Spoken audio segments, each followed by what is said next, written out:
स्वामी अभिमुक्तेश्वरानंद जी की सुबह शाम लगातार प्रेस कॉन्फ्रेंस करते रहते हैं। इतनी प्रेस कॉन्फ्रेंस तो शायद राजनेता भी नहीं करते होंगे जितने स्वामी अभिमुक्तेश्वरानंद जी करते हैं। आप केदारनाथ में देखिए 228 किलो सोने का घोटाला हो गया। आप पत्रकार लोग क्यों नहीं उठाते हो? जब वहाँ पर घोटाला हो गया तो अब आप दिल्ली में केदारनाथ बना लोगे, वहाँ पर फिर दूसरा घोटाला करोगे। विवादों को खड़ा करना, सनसनी फैलाना और चर्चाओं में रहना स्वामी अभिमुक्तेश्वरानंद जी की फितरत में शामिल है। स्वामी अभिमुक्तेश्वरानंद जी से अनुरोध भी करना चाहता हूँ और उनको चैलेंज भी करना चाहता हूँ कि वो तथ्य लाएं सामने, साक्ष्य लाएं। देखिए, एक संत के रूप में मैं स्वामी अभिमुक्तेश्वरानंद जी का बेहद सम्मान करता हूँ, किंतु आप भी जानते हैं कि स्वामी अभिमुक्तेश्वरानंद जी की सुबह शाम लगातार प्रेस कॉन्फ्रेंस करते रहते हैं और इतनी प्रेस कॉन्फ्रेंस तो शायद राजनेता भी नहीं करते होंगे जितने स्वामी अभिमुक्तेश्वरानंद जी करते हैं। और विवादों को खड़ा करना, सनसनी फैलाना और चर्चाओं में रहना स्वामी अभिमुक्तेश्वरानंद जी की फितरत में शामिल है।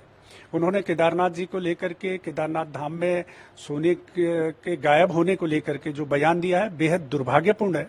और मैं स्वामी अभिमुक्तेश्वरानंद जी से अनुरोध भी करना चाहता हूं और उनको चैलेंज भी करना चाहता हूं कि वो तथ्य लाएं सामने, साक्ष्य लाएं और उसके साथ में वो सक्षम अथॉरिटी के समक्ष जाएं और सक्षम अथॉरिटी के सामने तथ्य प्रस्तुत करें, जांच के लिए मांग करें। और अगर उनको किसी सक्षम अथॉरिटी पर भरोसा नहीं है तो सुप्रीम कोर्ट जाएं, हाई कोर्ट में जाएं, जनहित याचिका दाखिल करें और उसके जांच की मांग करें अगर उनके पास वास्तव में किसी प्रकार के कोई साक्ष्य हैं। और नहीं तो बेवजह किसी प्रकार के विवाद खड़ा करना, केदारनाथ जैसे धाम पे की गरिमा को और उसके जो महत्ता है उसको ठेस पहुंचाने का स्वामी अभिमुक्तेश्वरानंद को बिल्कुल भी अधिकार नहीं है। और केवल विरोध करने के लिए, सनसनी फैलाने के लिए और कांग्रेस के एजेंडे को आगे बढ़ाने के लिए अगर वो कार्य कर रहे हैं तो ये बेहद दुर्भाग्यपूर्ण है।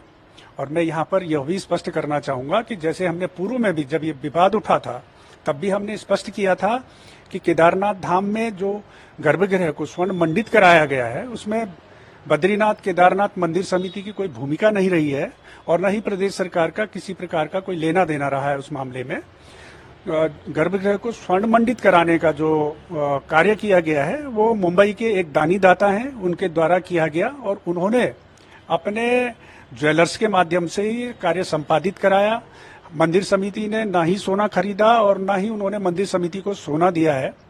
उन्होंने स्वयं के माध्यम से, स्वयं के कारीगरों के माध्यम, स्वयं के ज्वेलर्स के माध्यम से कार्य संपादित कराया। और उनके बारे में, उन दानी दाता के बारे में यह भी कहना चाहूंगा, मैं बताना चाहूंगा आपके माध्यम से कि उन्होंने देश के तमाम मंदिरों में स्वर्ण के कार्य कराए हैं। उनमें काशी विश्वनाथ से लेकर, सोमनाथ से लेकर के, मुंबई के सिद्धि विनायक से लेकर के, अयोध्या में राम मंदिर में, और इससे पूर्व उन्होंने 2005 में बद्रीनाथ में भी ये कार्य कराया था। और वो एक बहुत बड़े दानी हैं। और इस प्रकार के घटनाक्रमों से, इस प्रकार के आरोपों से जो हमारे दानी दाता हैं, जो हिंदू धर्म को संवर्धन और संरक्षण के लिए कार्य करते हैं, जो धार्मिक संस्थाओं को इस प्रकार का दान देते हैं, उनकी भावनाओं को भी ठेस पहुंचती है। तो इसलिए मेरा स्वामी स्वरूप ये अभिमुक्तेश्वरानंद जी से अनुरोध है कि उनके पास किसी प्रकार के साक्ष्य हैं, केवल प्रेस के सामने बयानबाजी न करें, सक्षम अथॉरिटी के पास जाएं, जांच की मांग करें।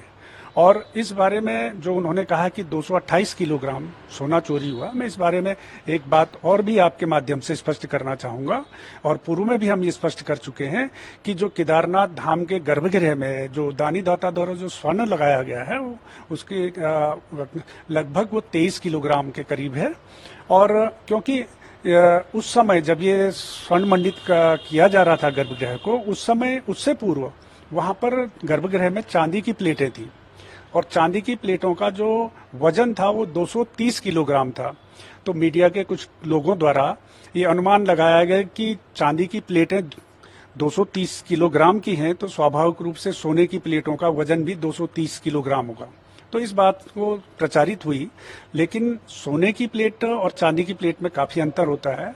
जो चांदी की प्लेट होती है वो पूरी तरीके से चांदी से ही निर्मित प्लेटें होती हैं, जबकि जो सोने की प्लेटें होती हैं, सोने की प्लेटें कॉपर की प्लेट पे उन पर वर्क चढ़ाया जाता है, सोने का लेयर चढ़ाई जाती है उन पर, और वो उस तरीके से सोने को मतलब शुद्ध रूप से केवल सोने की प्लेट नहीं होती है, वो कॉपर पे सपोर्टिंग वो रहता है और उस कॉपर के प्लेट की डिजाइन बनते हैं, उन डिजाइनों पर सोने की लेयर चढ़ाई जाती है। तो जो केदारनाथ धाम में जो स्वर्ण लगाया गया है वो 23 किलोग्राम करीब सोना है उसमें, और 1000 किलोग्राम करीब तांबे की प्लेटें हैं। और ये तकनीकी पूरे देश में जितने भी मंदिरों में स्वर्ण को लेकर के जो भी कार्य हुए, चाहे वो तिरुपति बालाजी हो, चाहे गोल्डन टेम्पल हो, सभी जगह इसी तकनीक के आधार पर स्वर्ण मंडित कार्य कराए जाते हैं। तो इसलिए मेरा फिर एक बार मैं ये कहना चाहूंगा कि स्वामी अभिमुक्तेश्वरानंद जी को इस प्रकार के दुर्भाग्यपूर्ण बयानबाजी नहीं करनी चाहिए, और वो साधु संत के रूप में अपने को प्रदर्शित करते हैं, और संत होने के नाते उनको इस प्रकार के दुष्प्रचार नहीं करना चाहिए, और संत के रूप में उनको सद्भाव का संदेश देना चाहिए, समाज में अच्छे संदेश देना चाहिए, बजाय कि इस प्रकार के हिंदू धर्म के प्रति, जैसे पूर्व में भी उनके कई बार बयान आते रहे हैं, राम मंदिर के समय में भी उन्होंने विरोधाभासी कई तरीके के बयान दिए थे। तो इस प्रकार के उनको बयानबाजी नहीं करनी चाहिए और कांग्रेस के एजेंडे के अनुरूप नहीं चलना चाहिए। श्रेष्ठ उत्तराखंड पर खबरों से जुड़े रहने के लिए चैनल को सब्सक्राइब और लाइक करें, बेल आइकन दबाएं और देखते रहें श्रेष्ठ उत्तराखंड।